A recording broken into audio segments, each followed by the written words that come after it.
I'm here to discuss mental health and fitness and trying to keep us all sane during these times of so many recurring events compounded on top of each other. And my hopes is that everybody who does come on board either contributes by sharing their testimony or by sharing what works for them to even make them even keel and to stabilize their lives. So feel free, if you feel like there's something you would like to say, please join me, because I am not an expert. With that said, a disclaimer is that I am not a psychiatrist or a therapist or any of the above. I am not a professional in that area. I do, although, do coaching. So if you're open to some coaching, definitely reach out to me. But I am not a psychiatrist. And if you needed to receive services, I'll look up the number again by the end of the evening. I think it's 9888 is today instead of 911 when you're not feeling mentally stable. I had invited a few friends to come and speak, but as everybody could imagine, everybody's super busy with either outings with families or still shopping, which is a nightmare. So what I decided to do, I looked up just the topic of mental health and fitness, and I wanted to share just little bits of an article that I thought was pretty valuable, even for those of us that valuable for even those of us that feel like there is absolutely nothing the matter with me. Not that mental health, has to be that something is wrong with you. So keep that in mind. Everybody can experience some mental instability. As a matter of fact, my claim is that I believe that most people actually have some kind of mental disequilibrium and psychosis. And awesome. So I have a new friend who's gonna join us on, and that's great. Let me see if I just invite him. Unable to invite that guest. I will try it again. They can't be added to your broadcast while the user is connected. Okay, so they're connecting. Hi, Willie. How are you? I'm good. And yourself? Good. Were you able to get on the video, or you only want to do voice, which is fine? I can do both. Okay. So I mean, I don't know if you accepted it as a video or not. Did Hold, you? hold on.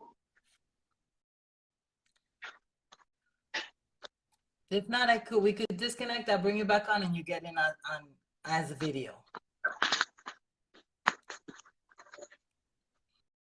But just to go on until we're able to finalize with Willie. So I wanted to share a couple of things about mental health activities. This is an article written by a woman, and I'll share this in my page. The who exactly wrote this, because I don't like to not reference about the author. Her name is Leslie Rio-Pell, and she's a professor of psychology at Northwood University. Willie, were you able to get on? No? Bring them on. Let me try it again. What we've done in the past when we had a difficult time was we got off, or say you get off, and then I bring you back on. But so I wanted to read a little bit, just part by part, for the next few days until we get to, I guess, January 1st. Although it's up in the air about whether I would continue. All right, thank you for joining me. That is so special. So I don't know if you've seen, well, I'm sure you haven't seen any of the other times that we met. Basically, this was prompted by an event that happened with a celebrity whose name is Twitch, DJ Twitch, who worked with Helen. And I was just devastated and heartbroken about his passing. And so I felt God led me to create something that would be like a meetup where we could all just talk and share.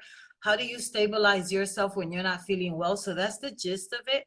I ask individuals to join me and either share a real testimony, if they like, or to share what they do as a plan of treatment before they even get into an upheaval. So ponder on those things, and I'll come right back to you, for the sole reason that I started reading an article, and I just wanted to start to give us a little bit of theory and some research that has been done that could be, I think, more developmental and building us, to build us as individuals. So it says, what is mental health activities? Mental health activities are things you can do to improve your mental health. Engaging in wellness activity can have a positive effect on your health and wellness, as well as on your sense of inner peace. Mental health activities might include mindfulness or meditation, cognitive behavioral therapy, psychotherapy, and even mood trackers. And I, of course, as a Christian woman, will include praying and meditating on the Lord. Though this is not a whole Christian thing, but I just want to let people know that that's my number one option. 5 examples of mental health techniques and skills.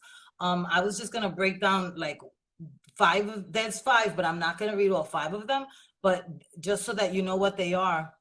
It's identifying cognitive distortions, cognitive restructuring and reframing, keeping a thought record, the worry tree, chunking, and problem solving.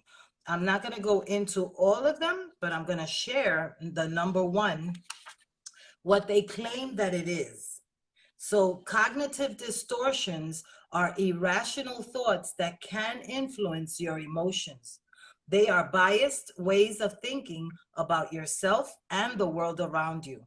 While everyone experiences cognitive distortions to a small degree, some people take it to the extreme. These irrational thoughts and beliefs, basically distortions, can lead to problematic emotional states and behaviors. This might include anxiety, low self-esteem, depression, and even conflicts in your relationships. Taking steps to become more aware of cognitive distortions can help you shift your thinking to more rational and more objective thoughts whenever possible. Thinking more rationally tends to lead to more positive emotional and behavioral experiences. So there's a Dr. David Burns who wrote a book, The Good Feelings Handbook. And he kind of breaks down what some of these things are. So overgeneralization, this occurs when you view a single event as a never-ending pattern of defeat. Those who overgeneralize might also make broad interpretations from a single event, like feeling awkward in a job interview, leading to a false belief that you are always awkward. Mental filter is another one. Mental filter is when you pick out a single negative detail and you dwell on it to the point of exclusivity, meaning that's the only thing you dwell on. As a result, your vision of the reality becomes darkened, like a drop of ink discoloring an